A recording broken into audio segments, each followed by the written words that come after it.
En Serie A, impossible de dire qu'il sera champion entre le Napoli et l'Inter. L'Inter battu par Bologne, 1-0 en fin de match. Voit le Napoli à sa hauteur, revenir à sa hauteur grâce à sa victoire à Monza.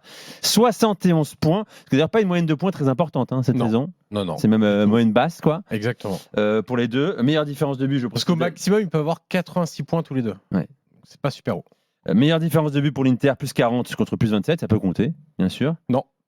Et non, parce que pas chez vous. C'est la super finale. Le champion, c'est un match d'affilée désormais depuis cette Oui, je saison. suis bête. Oui. Et pour la zone de rétrogradation aussi, s'il y a deux égalités, par exemple 17e et 18e, c'est aussi un match d'appui. Pour les autres places qualificatives, c'est toujours la différence de but particulière. Mais pour le premier et éventuellement pour la relégation, il y a un match d'appui. Bon, ce duel passionne l'Italie. Ah oui, tout à fait. Oui. C'est pour le suspense, c'est absolument génial. On s'attendait peut-être pas forcément à ce que l'Inter, alors que l'Inter soit embêté à Bologne, oui. Qu'elle perde à Bologne, pas forcément, mais dans le même temps, on ne s'attendait pas à ce que le Napoli soit autant gêné à Monza, qu'ils aient autant de difficultés à se créer des occasions. Et il a fallu un but de McTominay qui, dans le jeu aérien, mon cher Julien, avec sa grande taille, est quand même très très important. Et aussi une sortie à la pêche du gardien de Monza pour débloquer la situation. Mais c'est extrêmement excitant parce qu'on a eu les saisons précédentes des beaux champions, il y a eu beaucoup d'alternance, mais on a eu des champions qui étaient champions finalement assez tôt. Le Milan a été champion avec quelques points d'avance, alors c'était peut-être le moins démarqué, mais on a eu ensuite le Napoli très très en avance, l'Inter très en avance. Donc ça fait du bien de retrouver un peu de suspense dans les derniers moments parce que pour non pas l'image du championnat international, mais pour que ça frétille un petit peu, pour que les gens soient jusqu'au bout devant la télévision à suivre les matchs, il faut des enjeux. Et l'enjeu, malgré tout, même si je suis d'accord avec Julien sur la lutte pour les places en Ligue des Champions en Angleterre et en Italie, c'est pas si mal que ça. Mais c'est pas fondamentalement ce qui va attirer tous les gens en permanence tous les week-ends. La course à la Ligue des Champions, c'est sympa. Mais la course au Scudetto, c'est quand même un autre niveau. Ouais, tout le pays. Alors, qui a le meilleur calendrier? On va prendre point par point, mon cher Johan, aujourd'hui. Le Napoli ou l'Inter? Le Napoli a un énorme avantage au niveau du calendrier. Je vous donne les 5 matchs qu'il reste du Napoli. Torino, Lecce, Genoa, Parma, Cagliari.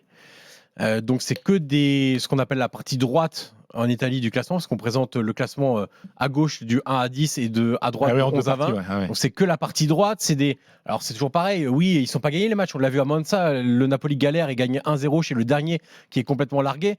Pour autant, sur le papier, c'est le fameux sur le papier, quand vous comparez avec l'Inter qui a la Roma dès ce week-end, post-derby milanais en Coupe d'Italie, et 3 jours avant le match contre le Barça, sans Bastoni ni Mkhitaryan contre l'équipe la plus en forme en 2025, ce ne sera pas forcément très simple. Ensuite, ils ont Verona, Torino, mais à Turin, Lazio à la 37e, et déplacement à Côme à la 38e.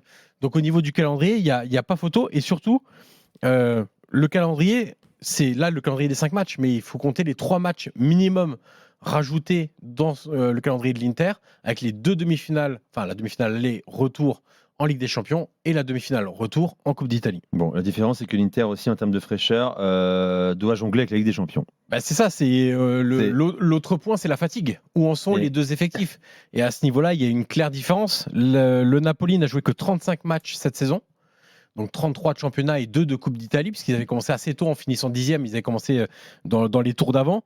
Du côté de l'Inter, il y en a 50. C'est incroyable. Donc il y a 15 matchs de moins de différence. Si on prend une moyenne de 110 km parcourus par une équipe en moyenne, on va prendre une fourchette un peu basse sur un match, vous le multipliez par 15, vous voyez la différence de dépenses énergétiques que ça fait.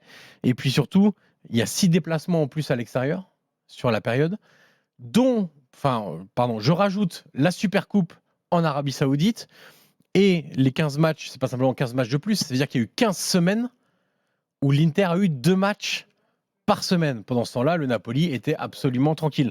Donc la différence, elle est absolument abyssale en termes de fatigue. Et on l'a vu à Bologne, même si l'Inter a un peu reculé, ce qui est un peu trop fréquent en ce moment, mais ça peut être lié aussi. Le problème de l'Inter, on parlait tout à l'heure du Barça et des joueurs qui sont indispensables et qui peuvent être remplacés ou non. L'Inter, offensivement, dès qu'il manque Marcus Thuram ou Lautaro, Arnautovic et Joaquin Correa ou Mehdi Taremi. Alors Taremi, c'est simple. Ils nous ont envoyé un mec de Wish, Porto. C'est pas possible. Moi, le Mehdi Taremi que j'ai vu à Porto, c'est pas le mec que je vois là. Le mec ne court pas, ne fait aucun appel, ne se bat sur aucun duel, n'apporte strictement rien, perd tous ses ballons, fait des appels dans le vide. Enfin, vraiment, c'est. Là, encore à Bologne, l'Inter joue à 10 quand il y a Mehdi Taremi sur le terrain. Donc c'est trop compliqué. Et effectivement, il y a sans doute un peu de fatigue. L'Inter a voulu un peu gérer la fin de match comme ils essayent de le faire. Ils l'ont fait plusieurs fois contre le Bayern. Des fois ça passe, des fois ça passe pas. Là, ça fait partie des fois où ça n'a pas passé, où ça n'est pas passé. Bon, offensivement côté Napoli. Bon, là, c'est un peu compliqué. Parce que l'ami Lukaku, il est arrivé avec plein d'espoir et de motivation. Ouais. Pour l'instant, son contrat n'est pas rempli. Hein. Il s'en foutra s'il est champion d'Italie. Hein. Non, exactement. Alors, il a fait beaucoup plus de passes décisives cette saison. Il est meilleur passeur décisif de Serie A, Lukaku, cette saison. 10 passes décisives. Mais c'est 52 buts marqués en 33 journées. Pour un leader, enfin co-leader, c'est quand même pas brillant. L'Inter, c'est 20 buts de plus sur le même nombre de journées. Et surtout, au-delà même des buts marqués, c'est la facilité de l'Inter à se créer des occasions. Alors, on va exclure un peu le match de Bologne qui était un peu particulier. Et la difficulté du Napoli à se créer des occasions. Parce qu'encore, tu te créerais des occasions et Lukaku serait totalement à l'ouest et il aurait du mal à marquer, etc. Mais Lukaku, il n'a pas non plus 50 000 occasions dans un match. Et surtout, quand vous regardez côté Napoli, Di Lorenzo, Rachmani et Buongiorno ont autant marqué de buts que Raspadori et Simeone cette saison. C'est-à-dire que 3 défenseurs ont marqué autant que 2 des forces offensives, même si Simeone est remplaçant, du Napoli cette saison. C'est trop compliqué. Et le schéma ultra rigide de Conte, ça ne va pas s'arranger.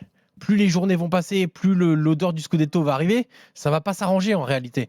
Donc la difficulté à se créer des occasions, ça peut effectivement poser des problèmes au Napoli, parce que s'il tombe sur des meilleures défenses que contre Monza, pour faire sauter les verrous, ils vont jouer des clubs qui vont chercher à prendre au moins le point du match nul contre le Napoli. Il faudra faire sauter le verrou. Qui serait le plus beau champion? Qu'est-ce que l'Italie veut voir en fait? Veut voir le Napoli qui a attendu des décennies pour être champion, pour l'être 2 fois en 3 saisons? Non, mais il n'y a pas de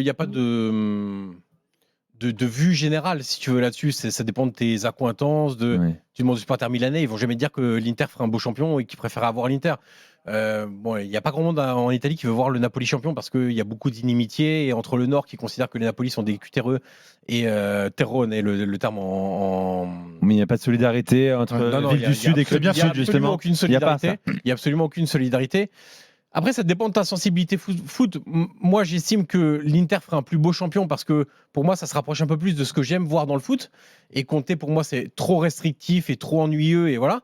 Mais tu peux aussi très facilement évoquer la qualité de ce Napoli-là et que Conte a réussi à remobiliser un groupe. Surtout avec la saison que nous a décrite la saison dernière. Mais attention, ce qui est anormal, c'est la saison dernière. C'est pas cette saison. Que le Napoli soit dans les 4 premiers, malgré ce que veut nous faire croire Antonio Conte en disant c'est un miracle et c'est un exploit. Non, c'est pas un miracle. Il y a les joueurs pour quand même. Ouais. C'est pas un miracle que le Napoli soit dans les 4 premiers parce que mais que ce soit au coup à coup pour le titre de champion. Oui, mais l'effectif est bon. Ils auront joué 40 matchs dans la saison. Donc tout le monde aura joué entre 50 et 65 quoi. Donc non, c'est pas un miracle. L'anomalité, c'était la saison dernière. Pour autant, il faut quand même expliquer qu'il a fallu remobiliser ce groupe-là, leur redonner confiance, qu'il a quand même perdu Gvara au mercato d'hiver, et c'est pas rien de perdre Gvara sans le remplacer par un joueur d'un calibre identique, d'un standard s'approchant de Gvara. Et donc là-dessus, moi j'estimerais que ça serait une très belle saison du Napoli. Pas esthétiquement à mon goût, mais à la limite on s'en fout, mais en tout cas il y aura plein de belles valeurs développées par le Napoli de Conte.